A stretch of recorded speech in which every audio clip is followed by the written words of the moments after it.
ಎಲ್ಲೋ ಒಂದ್ ಕಡೆ ಎಲ್ಲಾರ್ದು ಅಭಿಪ್ರಾಯ ಏನಂದ್ರೆ ಎಲ್ಲಾರ್ದು ಜಬ್ಬಾರ್ ವಿಚಾರದಿರ್ಲಿ, ಜಬ್ಬಾರ್ಗಿಂತ ಹೆಚ್ಚಾಗಿ ನಮ್ಮ ನಸೀರ್ ಅಹಮದ್ ಸಾಹೇಬ್ರು ಬಹಳ ಮೋಸ್ಟ್ ಸೀನಿಯರ್ ಅವ್ರು ಏನೋ ಪಕ್ಷದ ವಿರೋಧಿ ಏನಾದ್ರು ಮಾಡಿದ್ರೆ ಅದು ಪ್ರೊಸೀಜರ್ ಇರ್ತದೆ.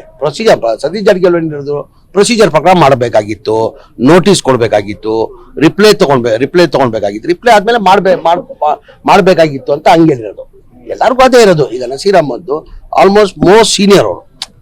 ನಾವು ಅವ್ರೇನೋ ಪಕ್ಷದ ವಿರೋಧಿ ಕೆಲಸ ಮಾಡಿದ್ರೆ ತೆಗ್ದಿದ್ದು ತಪ್ಪಂತ ಹೇಳಕ್ಕಾಗಲ್ಲ. ನಾವು ಈಗ ಪಕ್ಷ ಏನಾರ ಇದ್ರೆ ಏನಾರ ಯೋಚನೆ ಮಾಡಿ ತೀರ್ಮಾನ ಮಾಡಿ ಅಂದ್ರೆ ನಮ್ದೇನಂದ್ರೆ ಆಯ್ತು ಒಂದು ನೋಟಿಸ್ ಮಾಡಿ ಅವ್ರು ರಿಪ್ಲೈ ತಗೊಂಡು ಆಮೇಲೆ ಮಾಡ್ಬೇಕಂತ ಎಲ್ಲಾರ್ದು ಅಭಿಪ್ರಾಯ. ಅದು ಬರೀ ಸತೀಶ್ ಅವ್ರದ್ದಲ್ಲ, ಎಲ್ಲಾರ್ದು ಅದೇ ಅಭಿಪ್ರಾಯ. ಅದ್ರ ಬಗ್ಗೆ ಅವ್ರನ್ನ ಕೇಳಿದ್ರೆ ಸೂಕ್ತ. ನಾನ್ ಹೆಂಗ್ ಹೇಳಕ್ಕಾಗ್ತದೆ? ಈಗ ಬರ್ದಿರೋದು ಗುರುಗಳು ಕೊಟ್ಟಿರೋ ಪತ್ರಕ್ಕೆ ನಾನು ಉತ್ತರ ಕೊಡಕ್ಕಾಗ್ತದ? ನಾನ್ ರಿಪ್ಲೈ ಮಾಡಕ್ಕಾಗ್ತದ? ಇಲ್ಲ, ನಾನು ಹೇಳೋದು ಒಂದು ಪ್ರೊಸೀಜರ್ ಪ್ರಕಾರ ಮಾಡ್ಬೇಕಾಗಿತ್ತು. ಮಾಡಿದ್ದು ತಪ್ಪು ಅಂತ ಹೇಳ್ತಲ್ಲ ನಾನು. ಪ್ರೊಸೀಜರ್ ಪ್ರಕಾರ ಒಂದು ಪ್ರೊಸೀಜರ್ ಇರ್ತದೆ. ಒಂದು ನೋಟಿಸ್ ಸರ್ವ್ ಮಾಡಬೇಕು, ರಿಪ್ಲೈ ತಗೊಂಡು ಮಾಡ್ಬೇಕಾಗಿದ್ದು. ಹಡಾವುಡಿಯಲ್ಲಿ ಮಾಡೋದು ಅಗತ್ಯ ಇಲ್ಲ ಅಂತ ನಾನು ಮುಂದಿನ ಚುನಾವಣೆಯಲ್ಲಿ ಪಾಠ ಕಲಿಸಿ ಯಾರು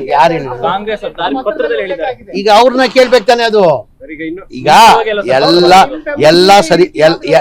ಎಲ್ಲಾ ಸರಿಪಡಿಸ್ತೀವಿ. ಗುರುಗಳು ಅಸಮಾಧಾನ ಆಗಿರೋದು ಅದು ಅದೆಲ್ಲೋ ಒಂದ್ ಕಡೆ ಎಲ್ಲಾರ್ದು ಅಭಿಪ್ರಾಯ ಏನಂದ್ರೆ ಎಲ್ಲಾರ್ದು